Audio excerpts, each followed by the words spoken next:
The challenge of current relationships is we give up too fast because we don't know where we are going. The less you know where you're going, the easier it is to give up. The key to me, and I think key to any successful relationship, or at least key to our very successful relationship, is there's a common set of values that we have that we can fall back on in times of crisis. There's also a common vision that we have in our life that we are chasing. It doesn't mean that we have the same visions of our individual selves, but it does mean that there is a common or a unified front that we are always chasing, and that allows us to be aligned in that. By design, relationships are meant to be difficult, so it brings the greatest spirituality out of you. If they were easy, then it's like being with yourself. Then if it's the same person you're dating that is exactly like you, I'm sorry, but you signed up for convenience. You didn't sign up for extraordinary. You didn't sign up for growth. If it's easy, it's not a relationship of growth. It's a relationship of convenience. Did you ever think that after you ended your relationship that you would literally be here in the States?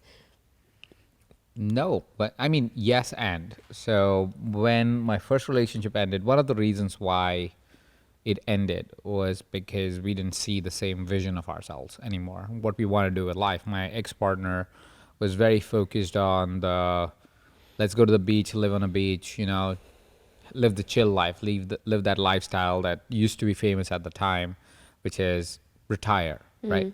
And I don't want to retire ever in my life. I feel it's really boring and something that I wouldn't be excited about. I'll freak myself out, I think. And so I wanted to move towards a more progressive environment than I was in. So I was in Malaysia at the time in a wonderful company, Mind Valley. I love it, and I loved it for the work that I was doing there.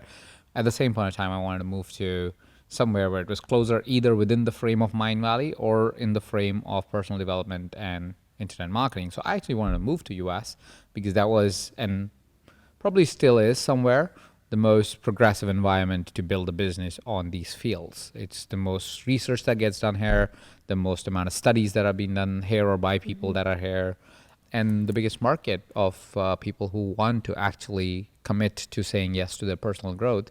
The easiest to enroll is here. So yes, I always wanted to be in the US. I didn't know how I will get here. I was just going to plan for an entrepreneurial visa and just come here, because I didn't know. I was single after my first partner for about a year. And then what happened? And then I made a mistake. No, I'm joking.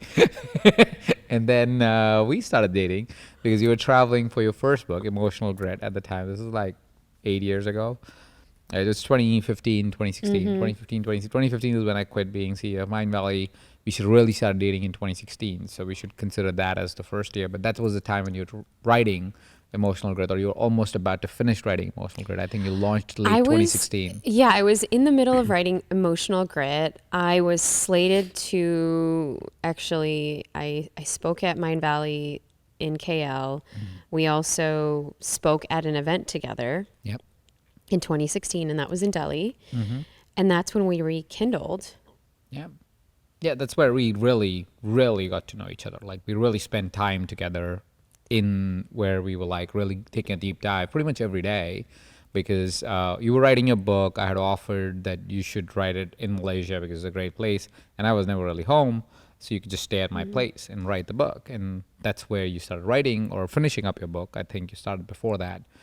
And in that experience, we ended up hanging out together a lot more. And yeah. Aww. I found a different side of Ajit. And that was the biggest mistake that I committed at that time. No. Do you believe that? No, that's a joke, of course. For people who do not know my sense of humor and are very only dark. listening to this podcast because you cannot see my face. So you might want to watch it on YouTube, actually. Yeah, watch it on YouTube. Even if you've listened to this episode, go back again, watch it on YouTube. You can find it by Googling The Brave Table with Dr. Neeta Bhushan. And go ahead and do that so you can understand the humor in it. But anyways, it's a joke, of course. It is one of the biggest blessings of my life. Anybody who knows me knows that. But that's where we started interacting. You first turned me down, and then I was like, all right, at least I get to be friends with this gal that I really like. So I did, because I think I was also still, I was definitely still in the healing process, in the healing phase. And I think and we were just talking about attachment styles earlier. And I think my attachment style prior to you was this anxious attachment with this underlying belly tone of fear of abandonment. So I feel like, but then we were also kind of going through whether we were going to be, I think you were playing around with kind of different ways of dating, and so was I.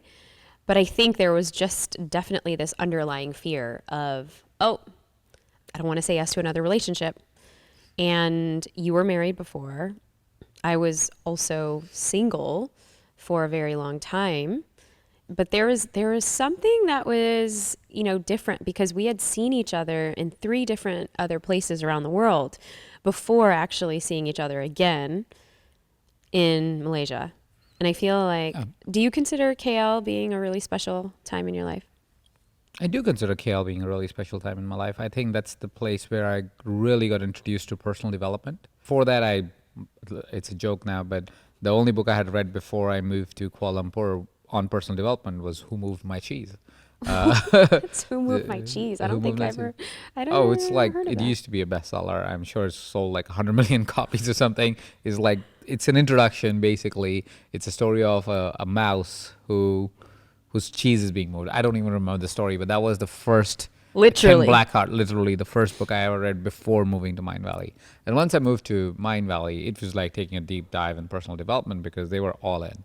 They were talking about Silva Method, which is the first business I managed. So it was my introduction of saying, oh, life is actually created.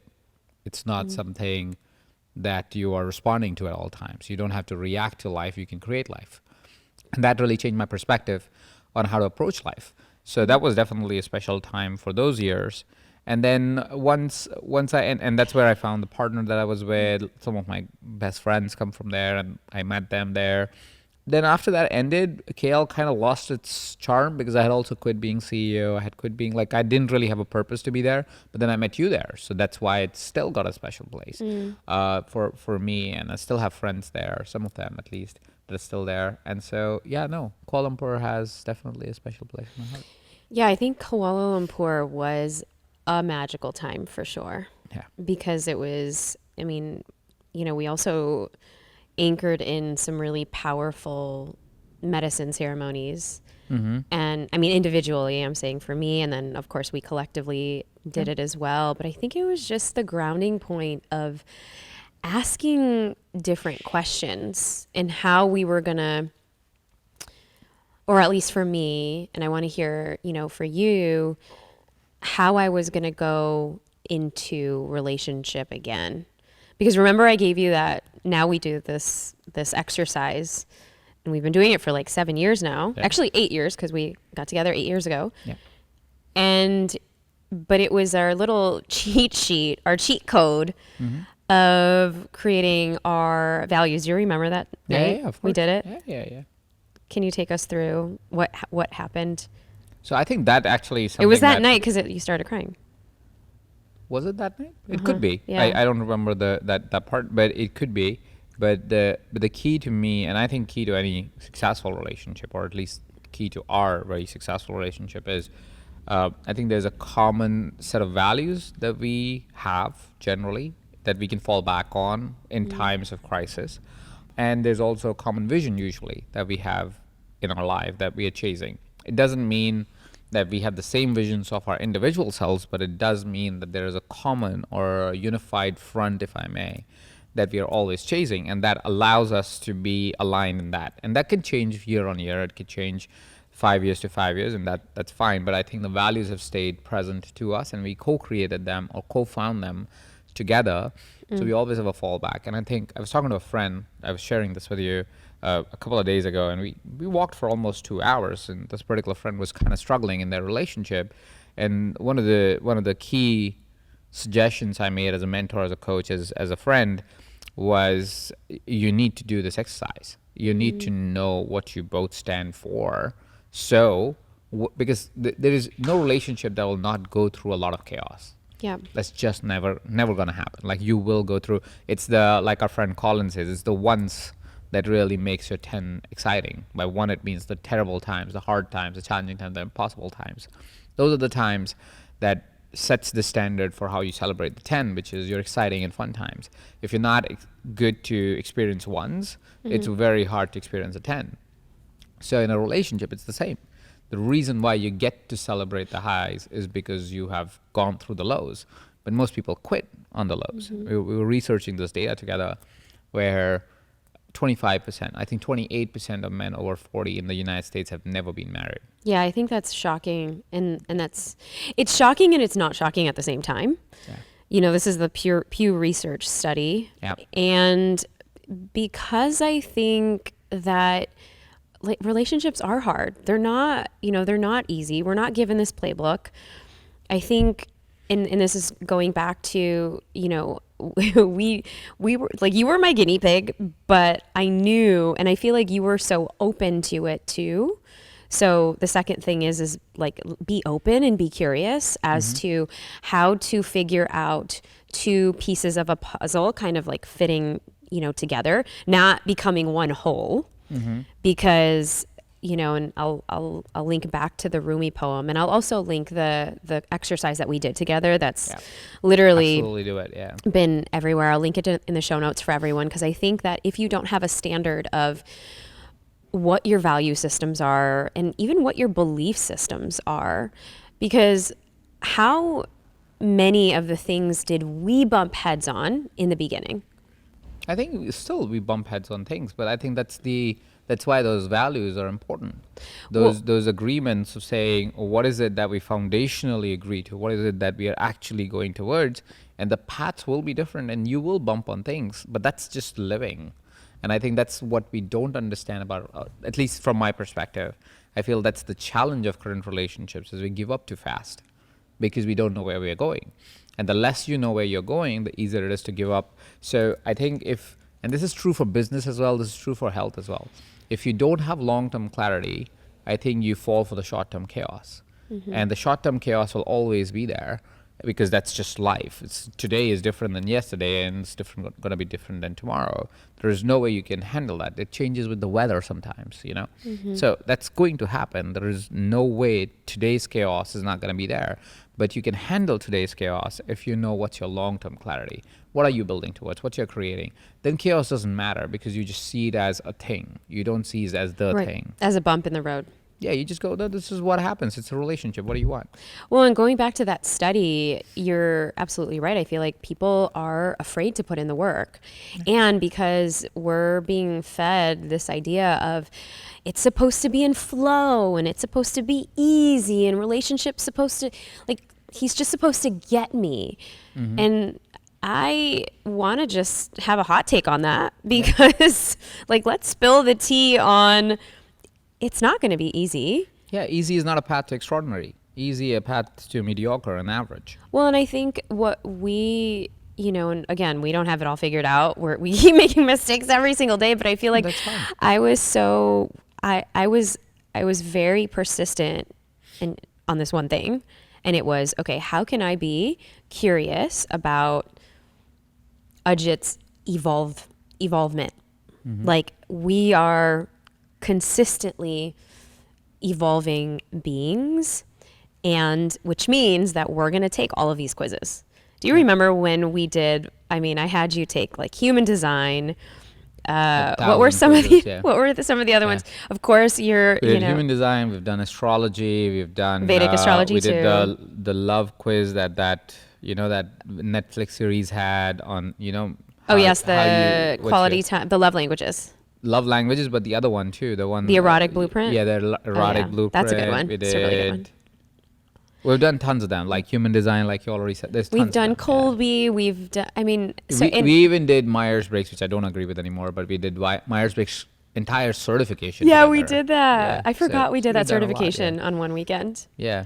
But I think this was all because we wanted to really have the full understanding of our differences in personality types, and to be fair and honest, we both grew up in very different parts of the world. Yep. We might be desi, but can you break down like how different we are? Oh, we are very, very different. I mean, what parts? Like it's like, yeah. If you meet us individually, you would not think we would be together. We are very different as people. It's just to give some highlights because I'm guessing that is relatable to other men at least, if not for, and I'm guessing for other women as well. Well, do we have to Is be alike though? no, we have to be. It's boring as hell. I feel like actually, So that's the boring. relationship that you don't want. Relationship, like you said, you said it somewhere where you said relationships are difficult, but that's by design. Relationships are meant to be difficult, so it brings the greatest spirituality out of you. If they were easy, then it's like being with yourself. Then if it's the same person you're dating that is exactly like you, I'm sorry, but you signed up for convenience. You didn't sign up for extraordinary. You didn't sign up for growth. It's just not there. If it's easy, it's not a relationship And of growth. It's a relationship of convenience. we grow the most when we are open to the chaos in the relationship. It's not that you're looking for inconvenience. Sorry, and sometimes it can be reflected or understood that way, but it's not that you're going, oh, let me find the most difficult person to date. That's not what I'm suggesting here. Right, and we're what I'm not saying- trying to find No. like Yeah. what is it called, the white knight syndrome? Like you're not trying, you're not trying to fix date nobody. the drama. Yeah, no. Actually, those are red flags. We'll get into later on like what the red Yeah. flag signs are. But I feel like for somebody that's listening to this Yeah. and they're at a crossroads and they're at an intersection, we are at supposedly our 7-year itch in relationship. It's literally a thing. And I think, and I want to kind of just, bring this up because this 7-year itch, have you heard about this?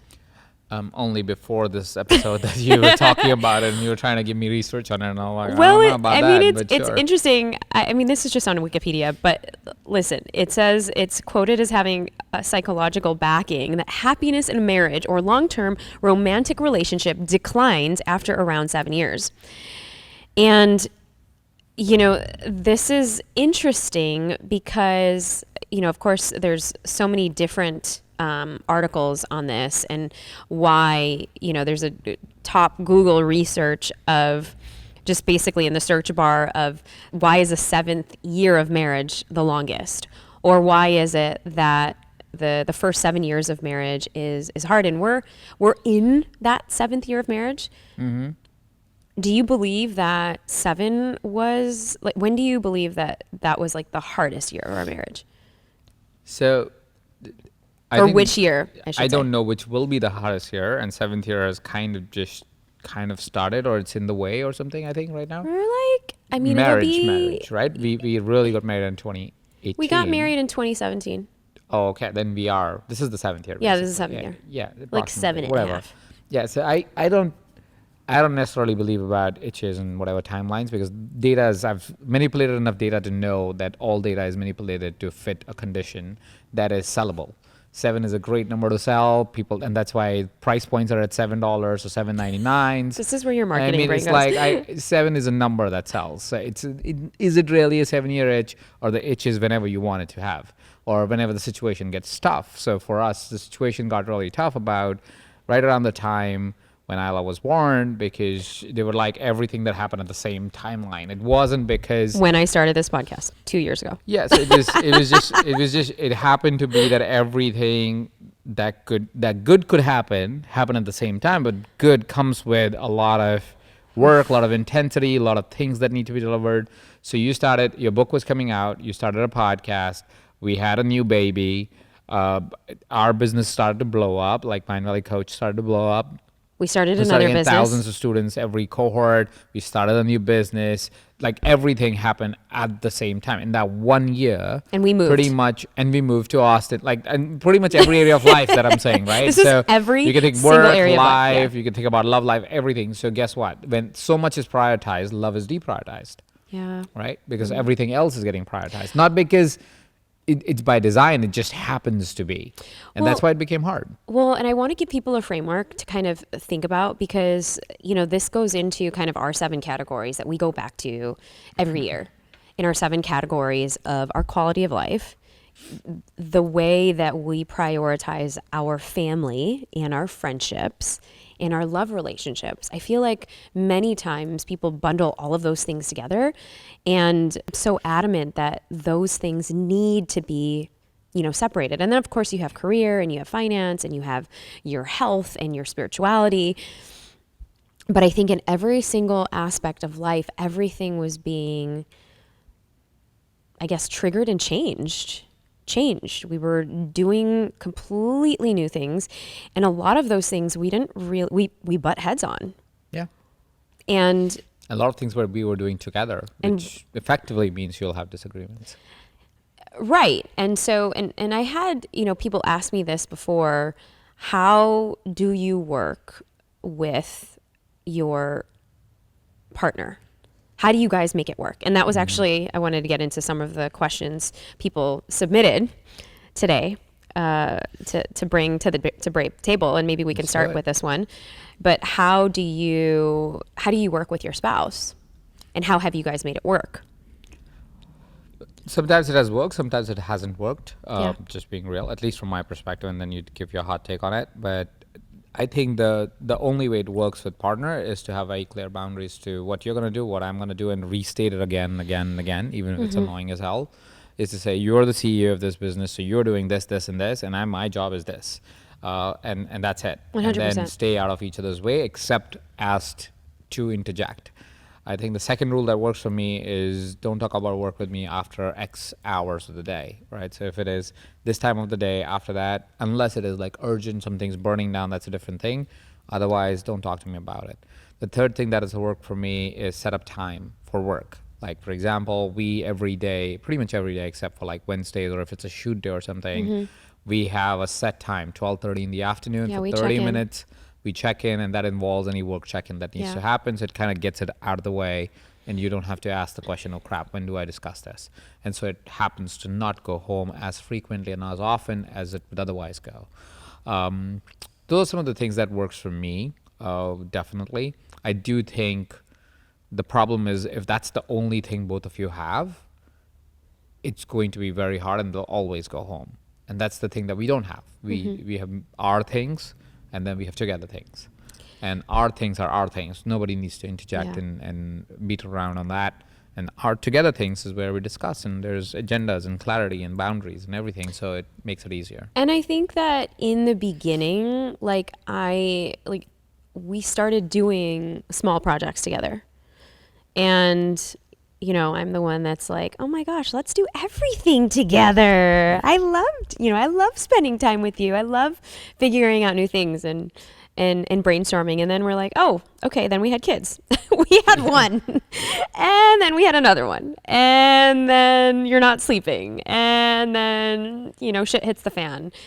And life happens. Things get, you know, harder. So no, it's not going to be rainbows and roses all day. I don't want to sell anybody that dream, but I think it's a constant.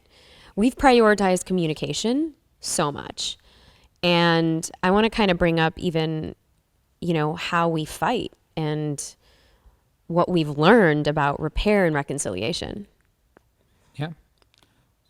So, I mean, the way we fight now is when emotions are emotions, they're emotions. Like there's no way to regulate them until you're aware that they're happening.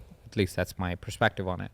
And whenever you get aware of it, there's one of two responses. Either you calm down, that's what we do. At least either one of us calm down and both of us calm down, and then we can talk about it. But most of the time it's Hakuna Matata because emotions are high, we are all racing on the emotion, and it's just not possible to talk in that moment. And so we would go Hakuna Matata, which effectively means let's talk about this later when we are more regulated and we can have a real conversation about it. And ideally that conversation happens within the day, or at least that's my experience of it. Usually me or you, whoever's ready first, kind of brings it back up and we say, let's talk about it now.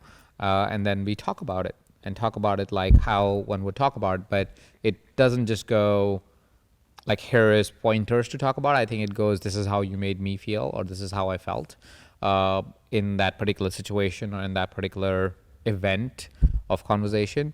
And then we go into, okay, so what can we do about it, right? And what is the next good path from here? And that usually resolves pretty much any situation that we might have, because it doesn't come from you did this. It comes from, this is how I feel. This is how it's making me feel. And now let's work on, and it's for both of us. I Right. mean, not only me, but you also.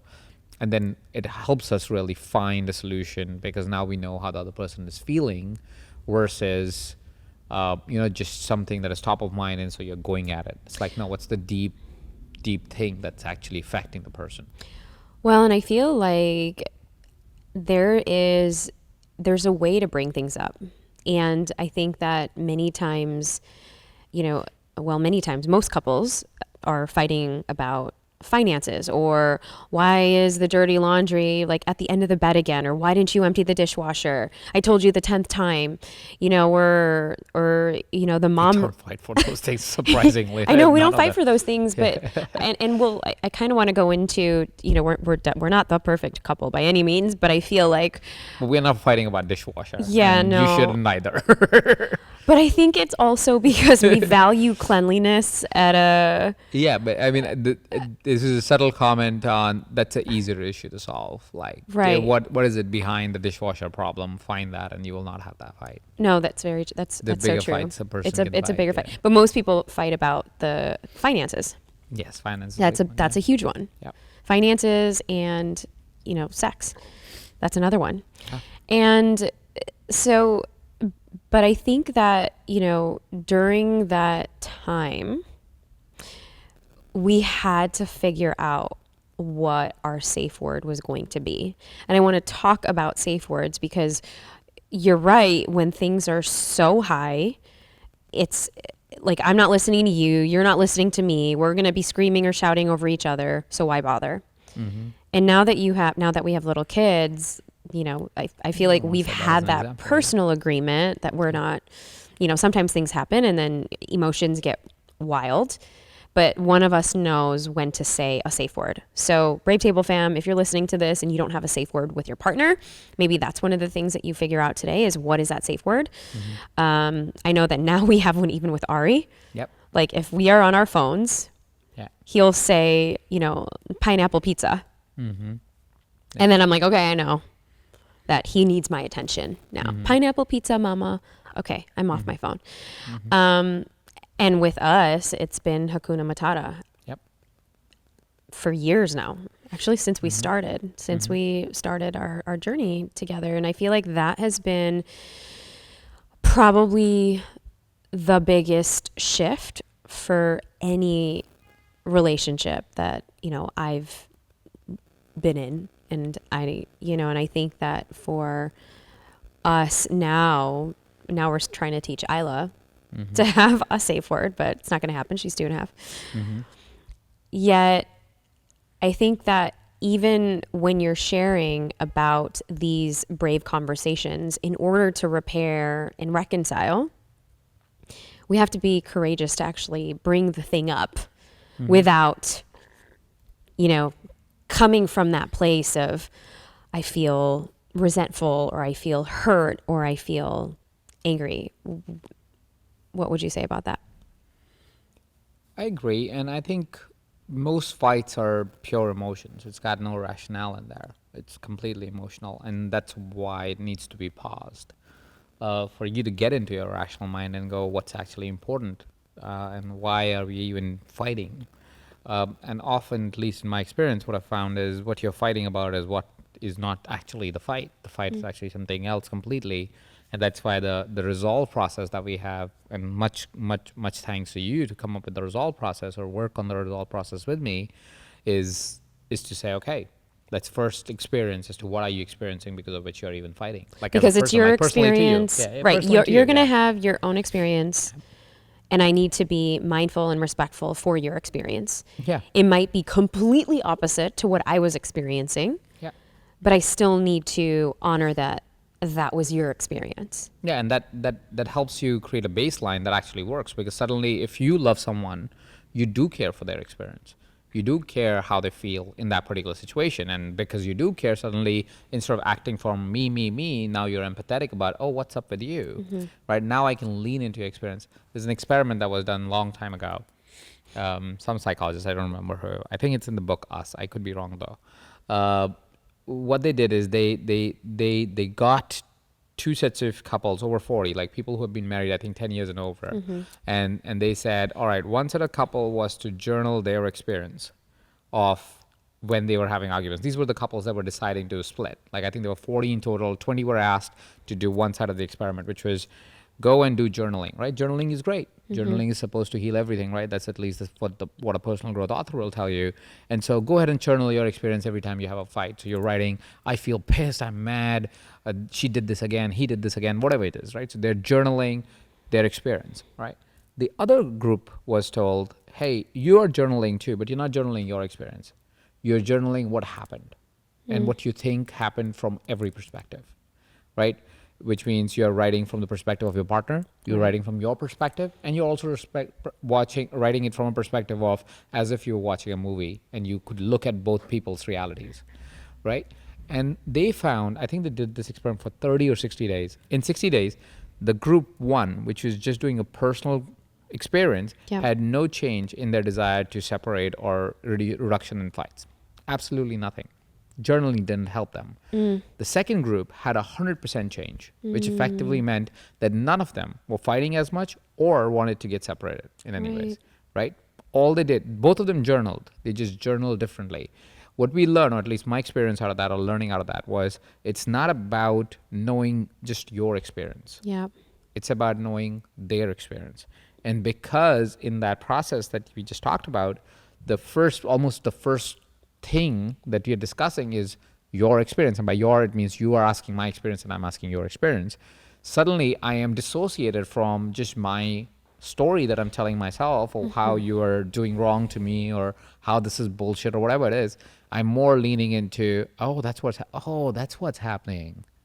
Oh, now I get it, right? Now I can see it. It's easier for me to now go, oh, that's how you're feeling, and see, this is how I am feeling.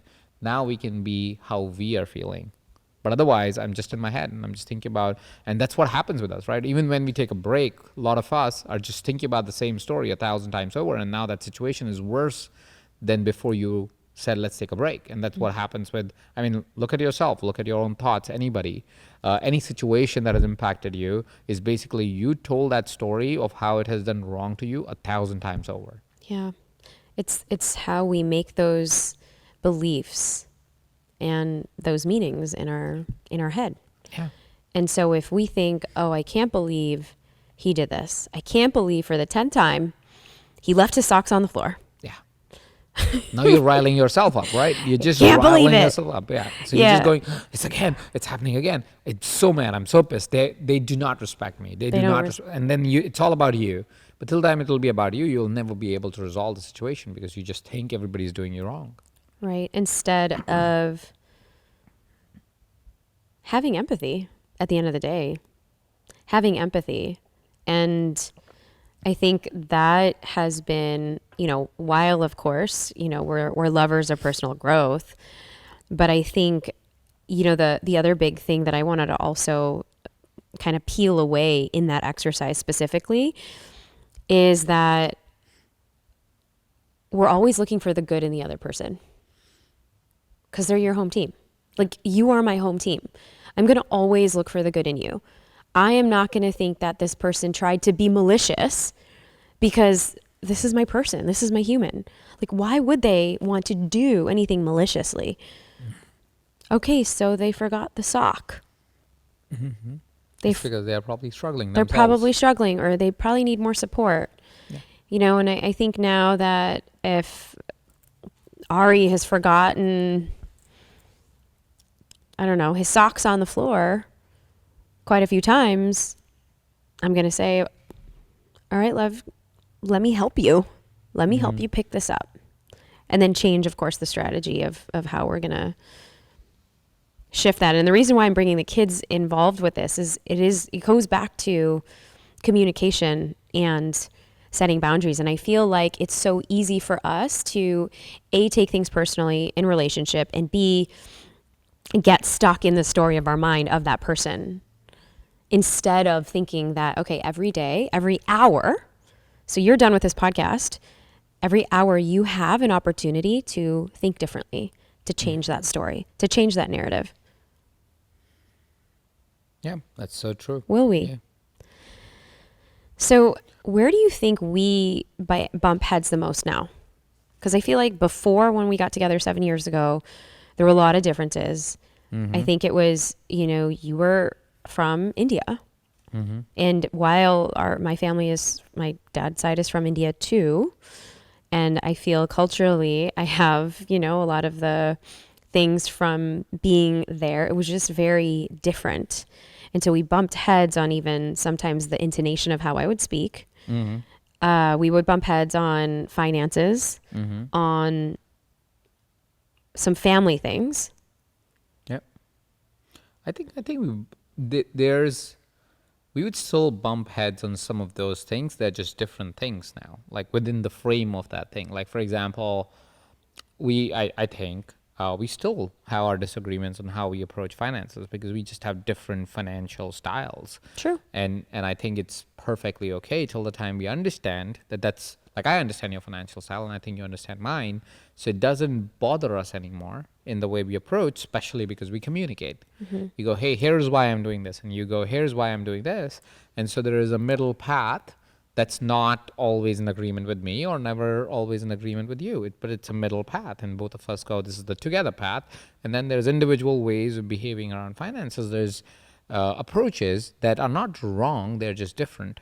And that, I think, is the understanding that you build. It's the same thing around family or what is considered, for example, respect in India, which is very different to what is considered respect in US or any Western culture, really. And I want to spill the tea on that, though, because we were 3 weeks in India with your family, who I love deeply, dearly. Yeah.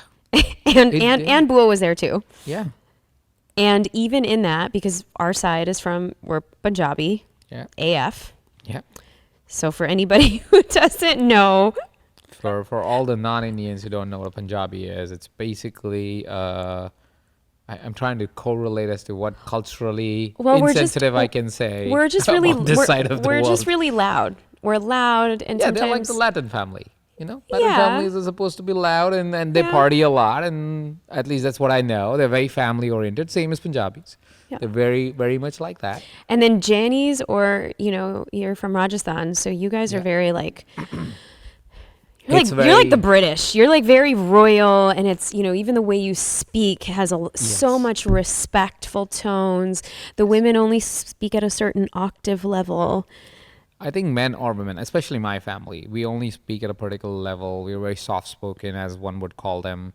Or we don't, we have no vices really in our culture. Nobody drinks, nobody eats meat. They're all vegetarian. Yeah, if you go to really the old times, which let's say my mother more is aligned to that, is they would eat before sunset. Right.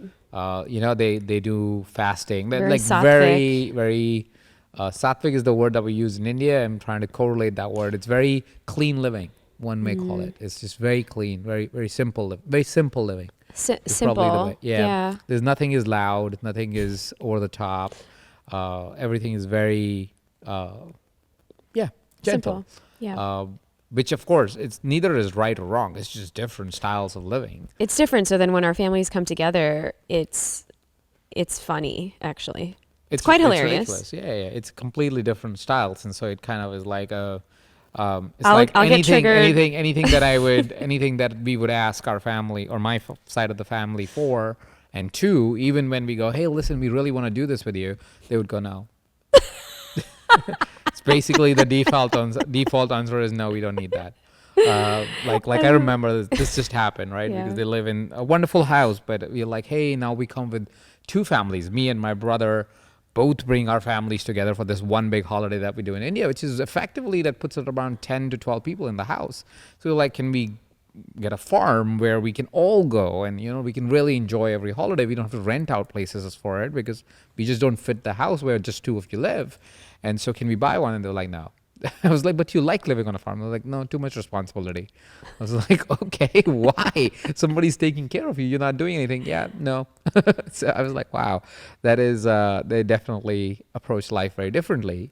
Then let's say Bua, which is your side of the family. She's like, Bua, we're going to India for like 4 days, literally, which is literally happening in 2 weeks. Let's stop by in Dubai and do shopping. She's like, yes, let's do it. She's like, let's go here, let's go here, let's go here. Like, why aren't we doing this? Opposite, yeah.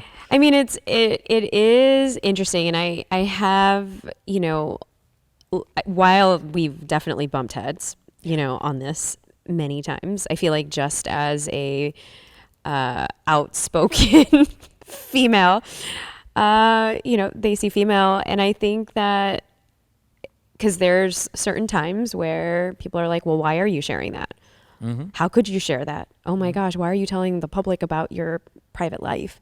And that shouldn't be a thing. And I don't want to ever put people or I'm not, judging them for whatever their beliefs are. That's fine. Obviously, this is kind of what we do for a living, right? To pave the way for other people. And I just remember even me sharing about my divorce, a very long time ago, that definitely put things at odds with certain family members whom I honestly didn't talk to for years. And I think that for anybody who is in that situation, who feels like, oh, is my voice being shut down?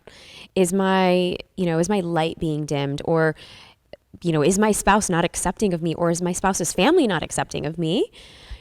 I think that, is because, it is, we are brown at the end of the day. Like, we do respect what our families kind of say to a point. I think that we're not very traditional in the sense that we're not going to do or stop living our life because so-and-so said something. No. And I think having we can have it both. We can have the respect and we can go after our dreams. We can be unapologetic and be mindful at the same time. What are your thoughts on that? I think that's true. I think there's disagreements that if you really want to talk about it, the disagreements we have is between us is I'm sensitive to the culture that they're in, and because I understand, because I grew up there. I just know of that culture, and it is hard to break your social structure until you're ready to break it, because you have to break it. Nobody else can do it for you.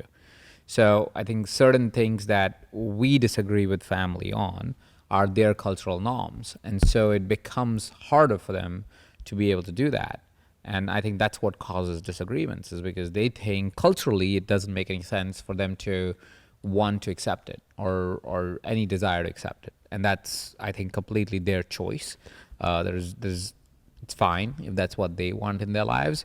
But at the same point of time, I do think that we don't have to fit into that structure, because that's not, it's like we are breaking the norm we want to break. They don't want to break a norm.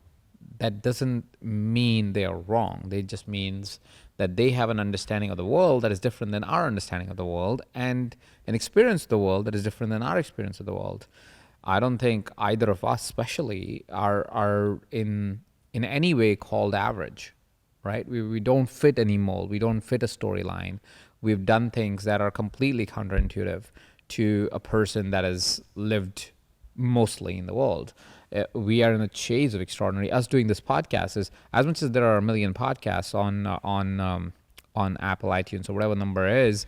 Let's say there were 100,000 podcasts that were actually active and live.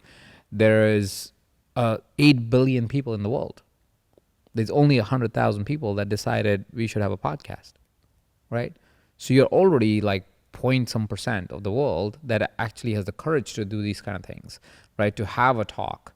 And so it becomes a responsibility for us to actually have a conversation till the time we are comfortable with it, right? We need to be comfortable with it first. Well, and I think, and which is why we've had so many of these brave conversations, because I think that we, before, and this started way back, 2020, when we were in the pandemic, kind of twiddling our thumbs with Ari was about 2 at that time.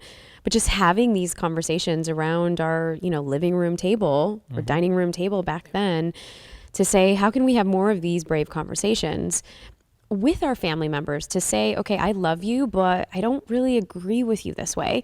I mean, of course, in the beginning, it didn't come out like that. It was like, why are you saying this? And why don't you understand me? And I just want the best for you, Mm-hmm. and I don't want to sugarcoat it and have people think that we didn't go through some of those dark days, because we Of went course, through yeah. many of And those. still happens. It's not, I mean, happens much It less. happens much less, but we still get heated for Yeah, sure, and of course. in family dynamics as well. But I think that it's one of the reasons why I created the Brave Table Conversations. Anybody can check it out. We'll link it in the show Mm-hmm. notes. Because to have and find that finesse to be able to bring up those scenarios, conversations, situations, challenges that most of the time, would you say that we shove it under a rug?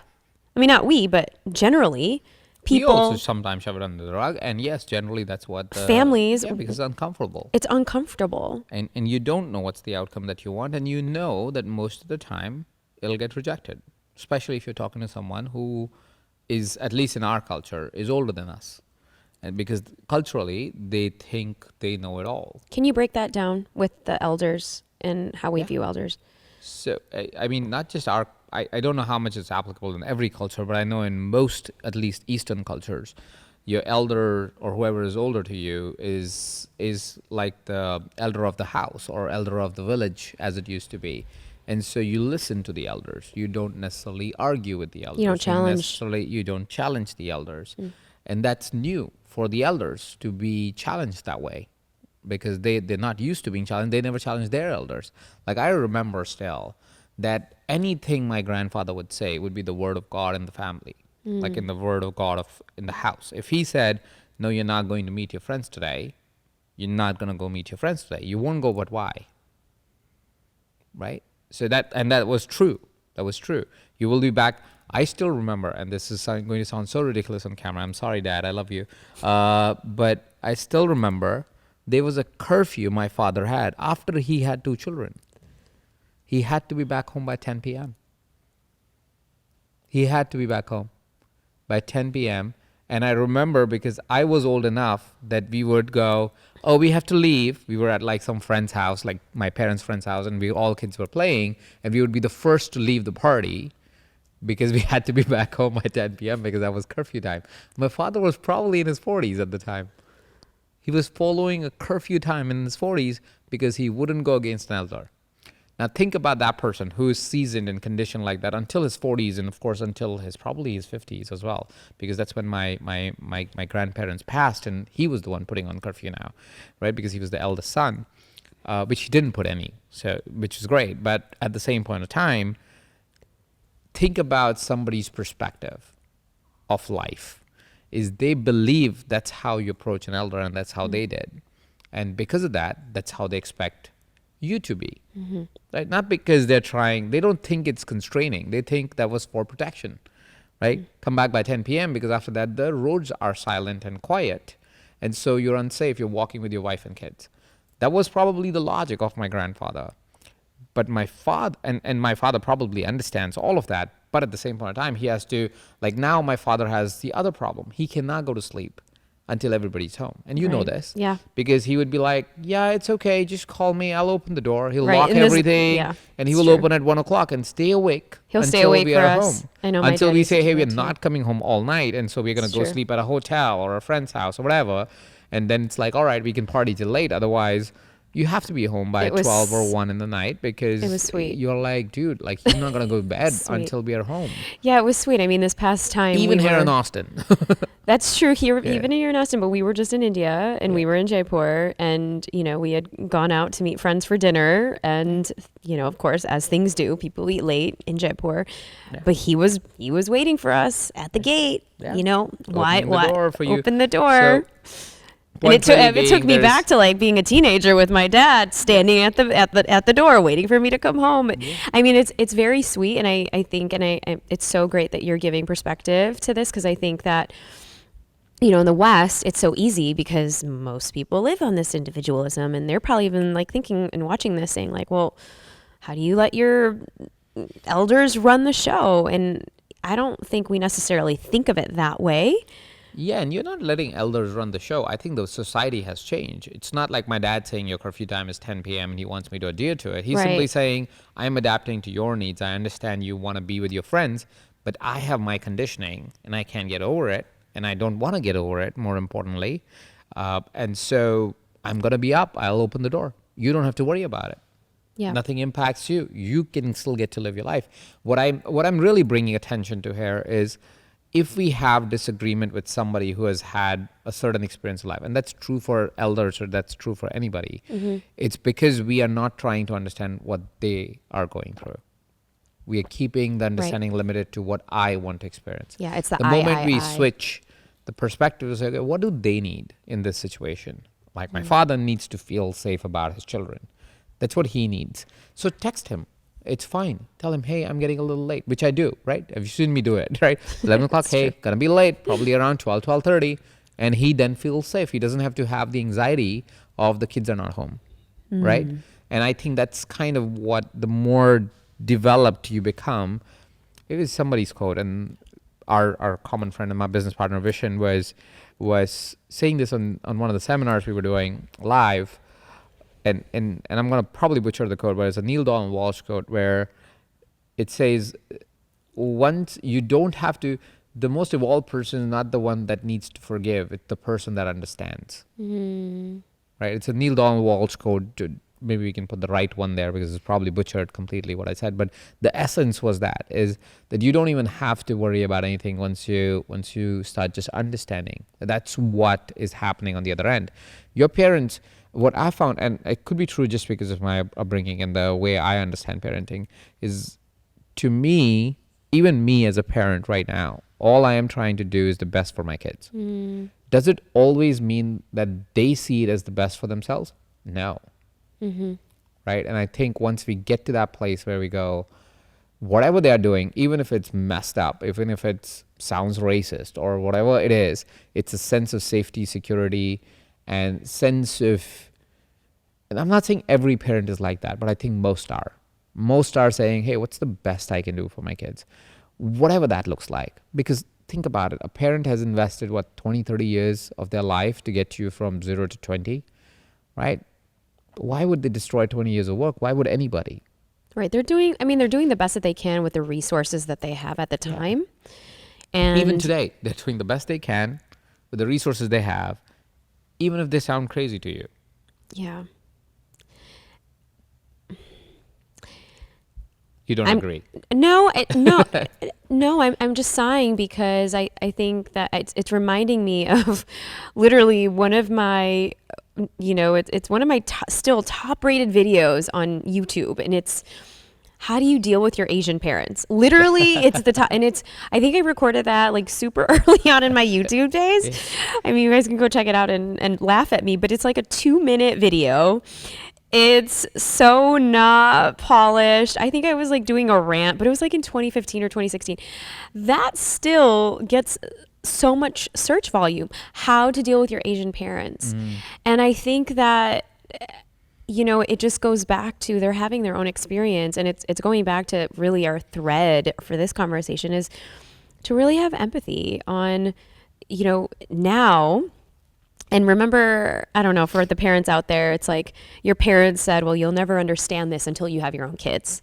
Oh, hell yes. And I'm like, oh, yeah, I know that hit, because many times now I think back on my parents when they were reprimanding me or when they were getting upset or if I wasn't listening. And now I see my 2 full-blown, toddler kids, us, and we're like, oh, man, they did the best that they could. Like, how could I blame them for whatever their parenting is? And while we are trying to individuate and have our own experience, and I'm talking about, for us who have kind of Eastern cultures embedded or strong family cultures, or, we're in the US, so it's like you're children of immigrants and you're trying to have that dichotomy and respect for everything that your parents did for you to come to a different place, yet you're also trying to find yourself in the process. I don't think that ever stops. And now I mean it'd be great to even have your parents and Bua round table discussion on all of this. That would really be spilling the tea. That would really be spilling the tea. I would wonder if your parents would say yes to it. To be continued. TBC. TBC, I yeah. want to get into our final round because usually I will ask you our questions that I ask every single guest. But Mhm. today it's going to be a little different because we had people kind of write in questions, and I want to. They want to spill the tea on us. So, all right, let's get into it. You ready? Yeah. Okay. How many hats do we have? Oh boy. I know 1, 2, 3. I'm trying to count the ones in my office. So 4, 5, 6, 7, 8, 9, 10. There are 10 hats in the office. So at any point, I have 10 hats to switch from just in the office between us. Maybe 12 because there might be a couple of them in your office. And then I feel at the house we have at least 10 more. I would say at least 8 more. So Yeah, let's we should round it probably to have anywhere like a between hat 20 to closet for 30. Yeah. sure. Hat closet we Yeah. need. Let's say anywhere between 20 to 30 hats, not including caps. And then I have maybe another 10 or 12 caps. So I was saying total the collection of headgear probably is around 45 to 50. Yeah, when we travel, it's a deal. We're Oh yeah, protecting those hats. we have to get a like the bag plague. and it's broken, and then we have to really pick which ones we're gonna. It's a whole thing. It's a whole thing. There's a bag for hats. And do you remember the first time that I introduced you to hats? Yes. Do you want me to tell the story of it? Yeah. So first time was because you were wearing a lot of hats. Mm-hmm. Because the hat thing comes actually from you. It's not my thing. It's become my Why, thing. thank you. And now all of my students wear hats.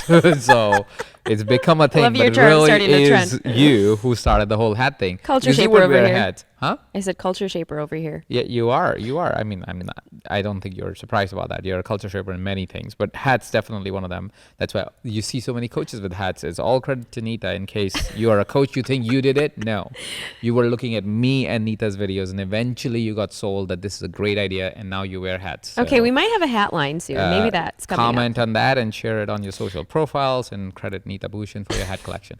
Anyways, But going you on. said no. I did say no. That's what I was start coming to. So initially I was like, "What is this? This is a dumb idea." And then I think you got me a hat, or it was something. We picked a hat together or something, and I wore it for 1 or 2 lives that I was doing, like live teachings or something, and people just loved it. And then I caught on to it, and then I couldn't just let it go because I loved hats then suddenly. But it was absolutely you. They loved Yes. it. Yeah. Why and how is Ajit so calm and confident? I live with Neeta. That is really the answer. You think you can shake me? Meet my wife. No, it's I don't know about here's the thing. I think everything in life is a skill, and so calmness is a skill that I've built pretty much all my life because I lived in a chaotic house. I had 23 people around me at pretty much all times, and the people who had the most sanity was my grandfather and my father, at least to me. And both of them were incredibly calm people. Like you could not shake them. Yeah, your dad Right. is the most Yeah, you never met my grandfather. He was next level. stoic. He was even more. Wow. And he's one of the reasons why I'm a coach is because of my grandfather, because my grandfather was the elder of the society nearby. He was like the elder of the village in a way. And so people would come for guidance all the time to him. And so that's where I think subconsciously I got wired to want that, because I was really inspired by him, because he was just such a storyteller, and he was like super, like he was really a coach, but coaching was not a thing at the Yeah. time. So that was him, and I think that is one of the things that got developed because I had 2 very inspiring figures. Nothing could shake them, and I lived in a house like literally, and this is no joke. My exams would be on, and there was, because we lived in a joint family, there was one particular character who was having her own trauma, I'm sure, and so they knew all the kids are about to have exams, and they would play blaring music all day, like loud music across the entire house. And so we all had to study while loud Bollywood music is playing on the back, and doing math and chemistry, like things that are hard. Like we would have to learn and practice those things while all of that is happening. So you had to be calm. Like you learned how to be calm. So I think that's a learned behavior for life. And confidence, I wasn't always confident, but there is a point in time where as more and more I coached, the more and more I realized that everything can be developed like a skill. Everything. And confidence is included in that. So I am very confident or seemingly really confident because I've developed a skill. I know how to get into the state of it anytime I'm in front of camera or in front of an audience or just in life every day. Yeah, I do love that about you. It is, yeah, it is so endearing. Who's the better cook? I am 100%. What? It's me. I am the better cook, but Neeta is the more creative cook because the way Neeta makes anything, I don't think anybody in the world can pull off. She can start with a cold pan and still come out with a dish that you have no idea how it came together, but it is delicious as hell. But Okay, if you want certainty of it, here's the thing. you're the chef. When our friends I'm the come, cook. You're the chef. I'm the cook. when It's true. friends come, they Yes. ask specifically for me to cook. Hey, They do. Don't lie. I'm gonna get friends to like comment it on on our post. Is like we should absolutely. have a cook-off because my food is actually it's really good. What are Oh, you talking I'm not about? saying your food is bad. I'm saying who is better as a cook. I am cleaner. I am faster. I am more Cleanliness. organized. Absolutely. You finish the kitchen and somebody has to come with a cleanup job. Like cleaners have to I come think to we clean it have- up. I It think we takes have more a time to clean video. up than it takes for you to cook. Hold on. I think we actually, when we were playing around, I think we did like a School of Grit video in the kitchen. We're gonna have to dig that up. We'll have to dig that up. 100%. 'Cause that you, was a- you cook with that was like a 87 funny video. pans. I cook with 3 and the same amount of dishes. Oh, we're And gonna we have have to Katie find sitting it. right there. She's nodding. She's like, that is true. It is all cleaned by the end of the day. Excuse yes, me. It just takes way more pans. Okay. Oh, this is a deep one. What do you find most challenging being married to me? What? It's not a challenge at all to be married with you. I think it is. So in my experience, how I see it is I chose a growth experience in my life. There's a lot of people, and I did hear this online. It's like there are men who say, why would I get a wife that is, challenging me in some way? My answer was always different. My life, I see it as an opportunity to grow.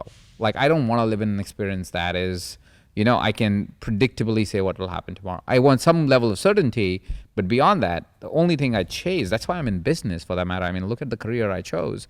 It's basically signing up for uncertainty. Any business, any person that decides to be in business is saying, I don't want any certainty in my life. I'm okay with risk. Basically, I'm okay with uncertainty. And to me, uncertainty is the path to growth. And so it's not a challenge. I don't see it as a challenge at all. I see it as an opportunity for me to get better because the reason why I was so hell-bent on being with you was because I know you will never settle in life.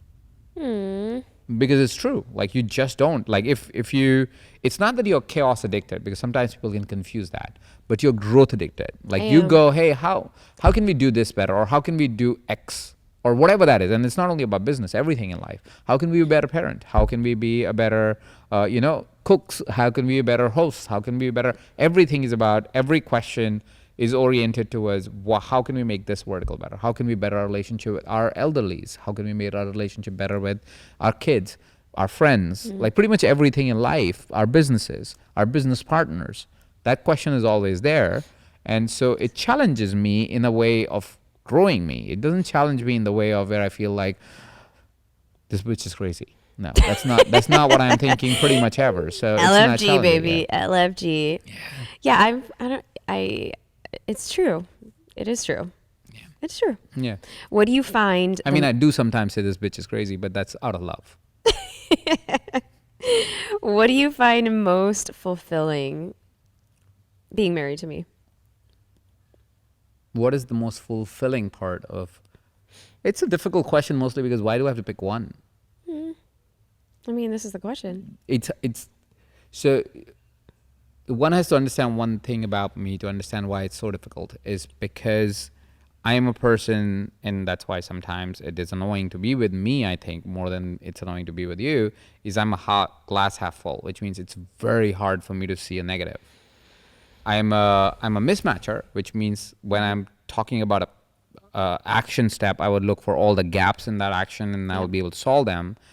But in life as approach, I am just generally very positive. Like, I can't see negative. It's just I'm blinded to it. And maybe it's a thing that I've built over time, but it's just I cannot see negative. I don't see it. And so if you say pick one of the fulfilling, I'd like pick anything is fulfilling, right? Because to me, everything is great. It's very rarely that I would go, oh no, that's not good. So I'm a glass half full guy. Yeah, in you're a way. glass half full for sure. Yeah. How do you keep the polarity and the fun and the spark in your relationship?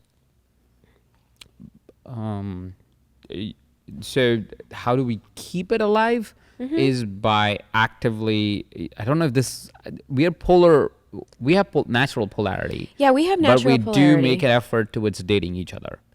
Oh, 100%. And because we make efforts toward dating each other, you create polarity if it's not any. Like, for example, I know where we would go, or you would go, or I would go, and we'll create surprises for each other, right? And we will go, Well, oh, our let's date do this, our nights, date nights. You know, it's like, oh, you our don't Thursday know date what you nights. would go. And Yeah. even on date night, sometimes it's like question like, what can I do to surprise her? Like, even if the date night is over, like yesterday's date night, because it's Friday and we had a date night yesterday, towards the end of it, I was like, what would you like juiciness added to this particular segment of our life? How can we add it? And we come up with a couple of ideas. So next date night is going to be a surprise for you, because it's going to be like, oh shit, all of them or some of them have been added in this different, unique way.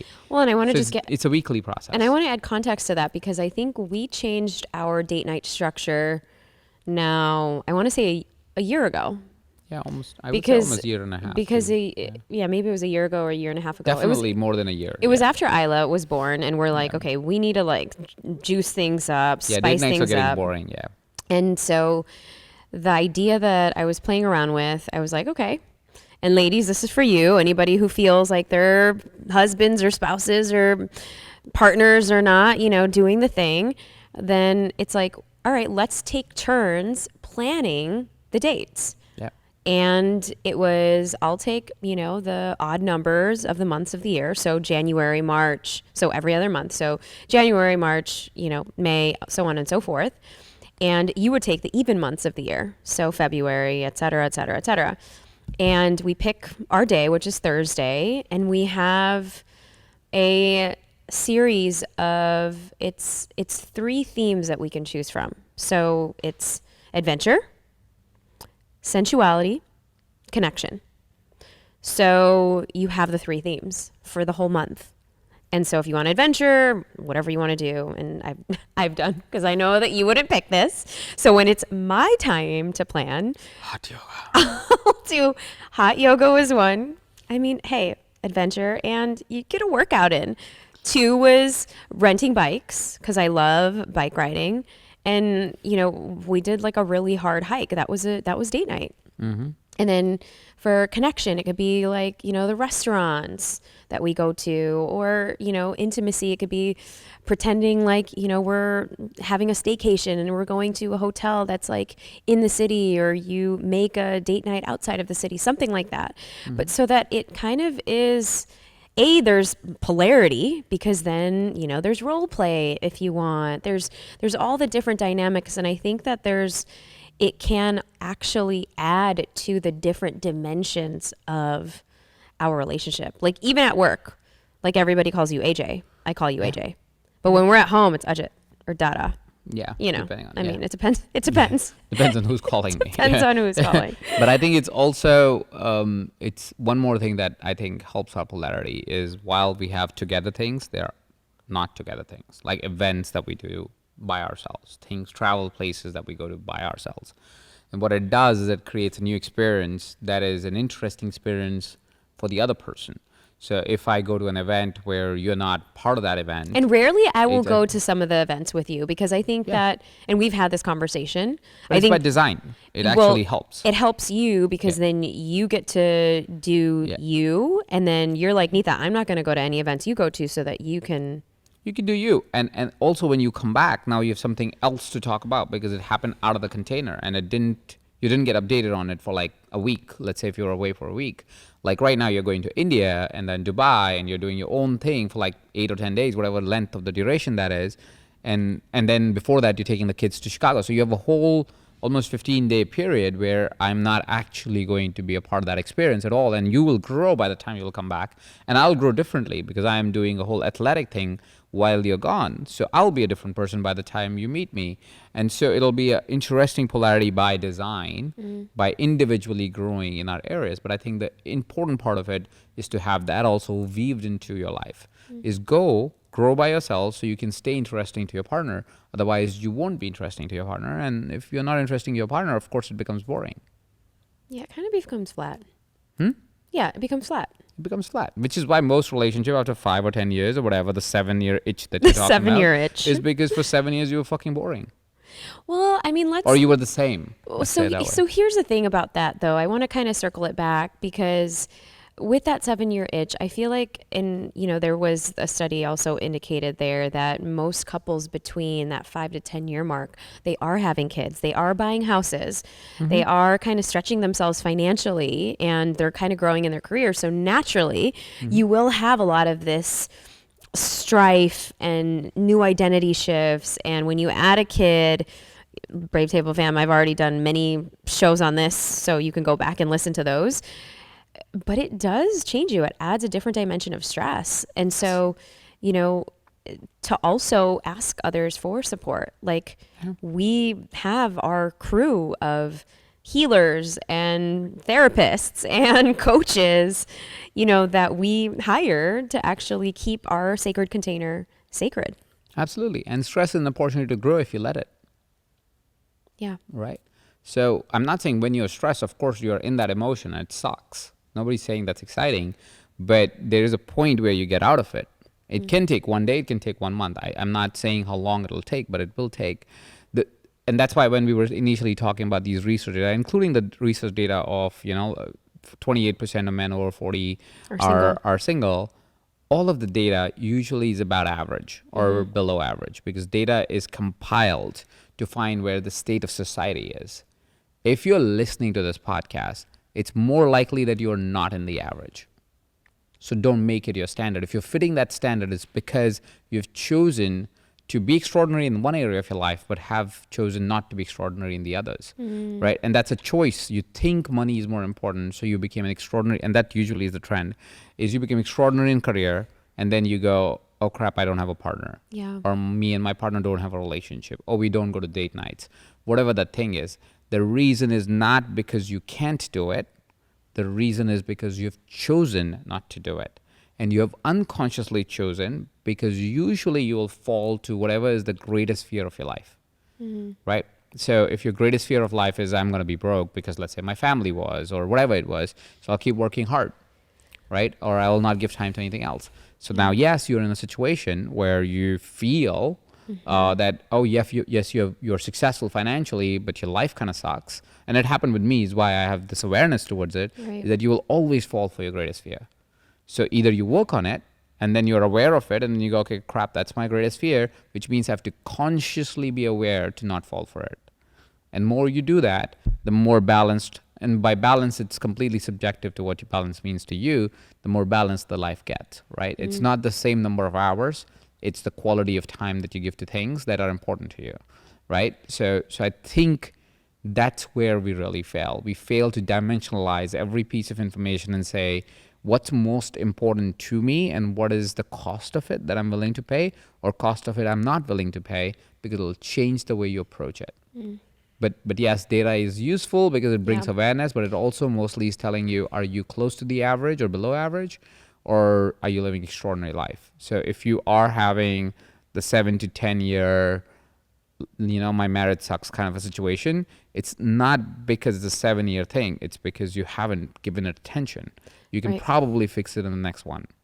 Or even after listening to this podcast, if you're watching this on YouTube, put down in the comments, what are you going to focus on? What is the intention? What is the card that you're picking today based on, everything that we've talked about? And we've gone through a whole ride of topics. See, this is so fun. This is fun. This is fun. It only took us 2 years to get here. Again.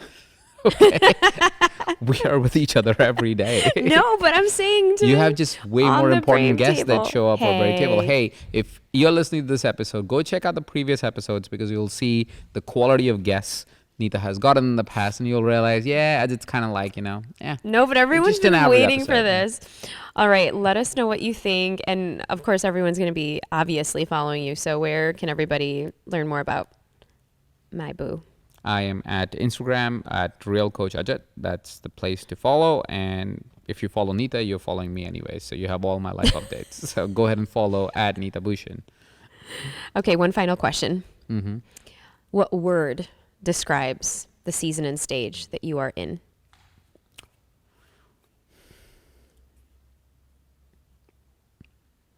I think slow down to speed up. It's not a word, but it's a phrase. But slow down to speed up. I think, yeah. I need a little slowdown in my life right now. At least at the time of interview that we're talking, time of recording of this. Yeah. I love this. I love how you show up in the world. I love how you are a beacon of light for so many people. And thanks for being my co-pilot, my number one fan, always. Of course. Thank you so much for having me.